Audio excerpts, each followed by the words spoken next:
Saya ucapkan terima kasih untuk teman-teman yang selama ini memperhatikan kondisi pembangunan maritim di Tulungagung. Kalau bicara soal potensi maritim di Tulungagung sebetulnya sangat besar. Di samping ada potensi wisata, juga ada potensi pengembangan industri di jalur selatan. Bahwa di Kabupaten Tulungagung itu ada lebih dari ada 4 kecamatan yang berbatasan langsung dengan laut. Ada kecamatan Pucang Laban, ada kecamatan Tanggugunung, ada kecamatan Besuki, ada kecamatan Campur Darat, berbatasan dengan laut. Mereka itu tergolong masyarakat yang heterogen. Jadi dari sisi kebudayaannya mereka dapat menerima kebudayaan apa saja. Nah, hal ini itu didukung pula oleh tingkat pendapatan yang mereka peroleh dari hasil laut. Bakso tuna, ini tahu bakso tuna.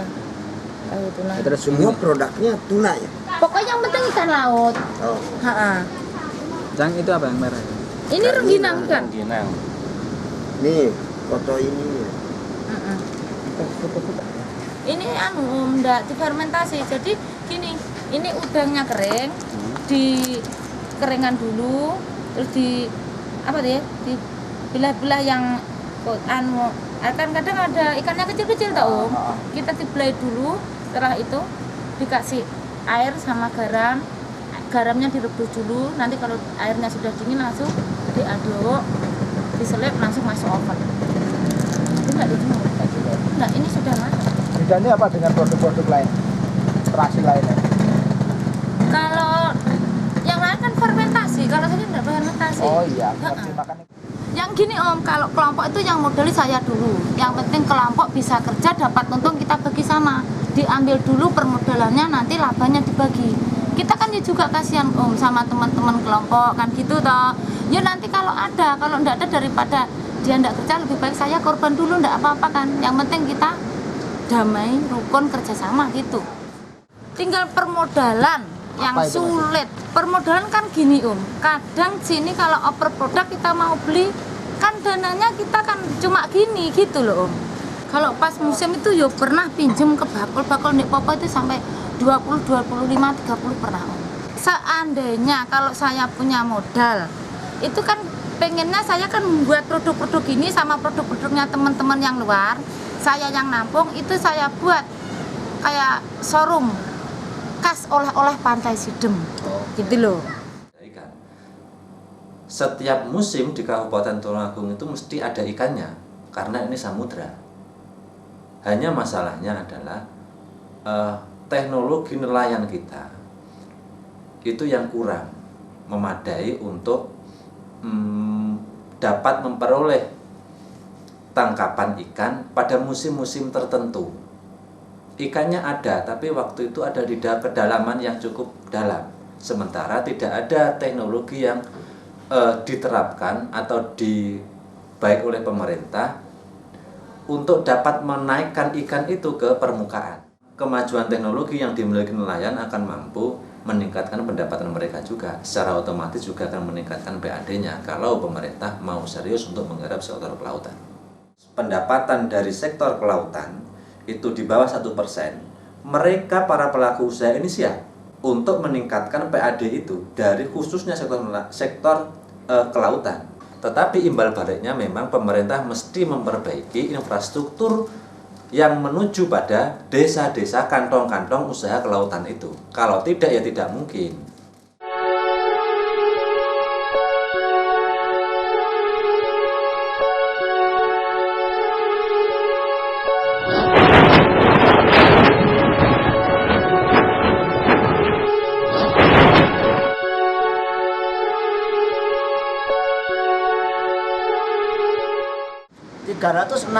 hari urusan popo, selerek popo ini itu kerja 100 hari itu ngoyo gitu.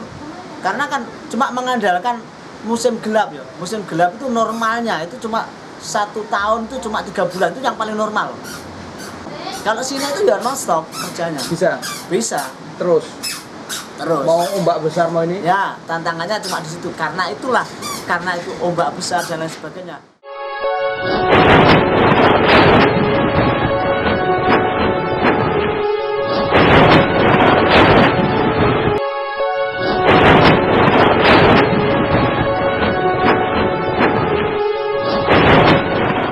Sampai 10 JT.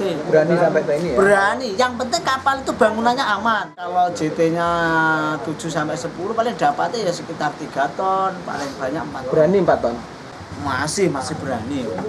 4 ton itu masih berani. Tapi itu dia ngelola. Cuma karena kan 4 ton itu nggak seperti di Popoh. Kalau di Popoh selerek itu kan dibilang sampai diisi 10 ton itu kan karena kan cuma ikan tok tanpa es. Di sini itu 4 ton itu ya umpama dapat 2 ton, 3 ton, 4 ton itu kan sudah di es gitu loh. Cuma sini itu kendalanya waktu menaikkan es susah karena temannya kan seperti itu. Menurunkan hasil tangkapan juga susah. Ini pun juga akan jadi kendala kan. Kita berpikir itu begini loh ya. Bagaimana caranya nelayan kita mengelola laut lepas tapi biaya operasional yang kita keluarkan itu kecil. Itu yang kita pikirkan.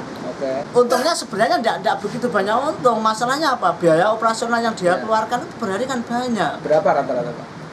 Sekarang biaya operasional ya umpama BBM ya rata-rata 2.500.000 sampai 3 juta itu per hari.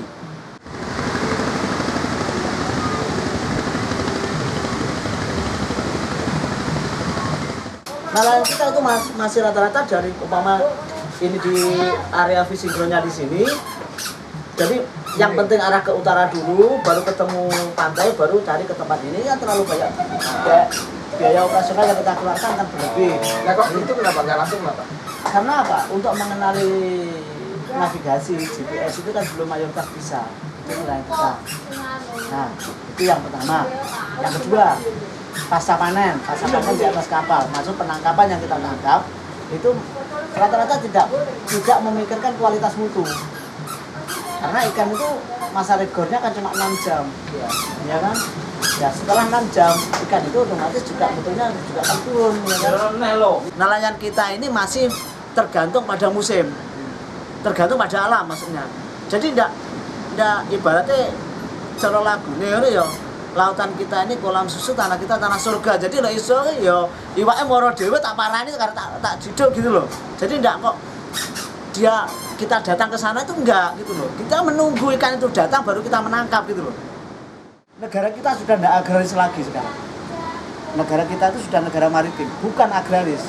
Program pemerintah yang kita andalkan, pemerintah mengadakan penambahan sekolah SMK jurusan kelautan dan perikanan ya kan. Itu kita tambahkan yang baik. Itu akan lebih baik setiap kabupaten kita adakan seperti itu. Jadi generasi muda yang berikutnya inilah yang akan kita bina yang lebih baik. Syukur-syukur kalau tiap kabupaten yang punya laut kita adakan itu. Ini usulannya. Itu di Tulungagung tidak ada institusi pendidikan yang berkaitan dengan maritim. Contoh mungkin di kelas di sekolah kejuruan tidak ada yang namanya kejuruan tentang lautan di sini. Maritim itu menjadi sekolah yang masih menjadi bukan pilihan dan bukan cita-cita dari anak-anak nelayan. Nah, macam itu. Terkait dengan menunjang tentang bagaimana Indonesia menjadi kekuatan maritim, itu juga tidak didukung. Mungkin kelemahan dari kita selama ini lalai. Nah, masyarakat yang peduli tentang maritim ini juga sangat minim.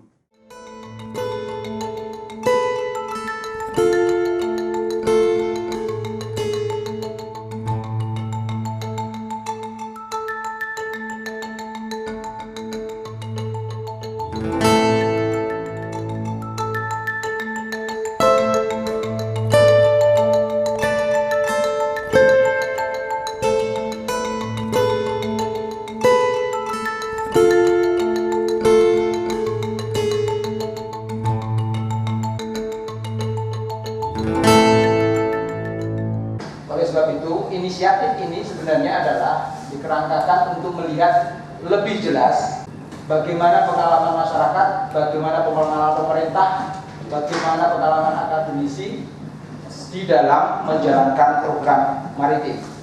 Sehingga harapannya dimotori oleh praksis ini, kemudian ke depan kita bisa menunjukkan sebuah hasil yang nanti rekomendasinya memang Kabupaten Tulungagung harus bagaimana mengarahkan sekian APBD-nya untuk mungkin membantu nelayan-nelayan begitu, sehingga mereka bisa tampil di Kabupaten Tulungagung ini dengan memberikan kontribusi APBD-nya yang juga besar. Begitu.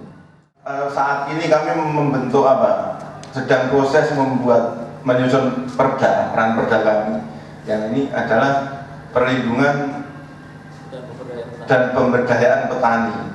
Di situ tidak muncul nelayan. Nelayan itu apa masuk petani apa bukan kan begitu. Artinya di sini kan mindset kita yang ada di sini saja itu memang darat. Gitu. Yang memang selama ini sesuatu yang kita pikirkan sama seperti yang disampaikan oleh Pak Andri tadi, dalam bayangan kita itu selalu darat aja.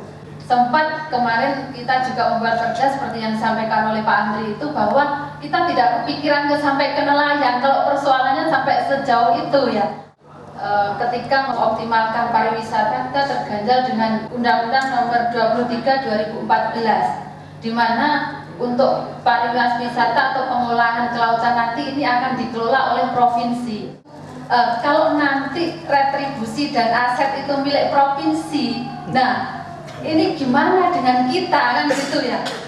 Saya Pak baru tahu terakhir ini bahwa sektor retribusinya hanya dari pelelangan hanya 102 juta sekian, sementara kami tahu di sebelah kami juga tetangga kami sampai 4 sampai 5 miliar. Kita punya pantai yang lumayan panjang, kita punya nelayan yang ribuan, kita punya alat tangkap yang banyak.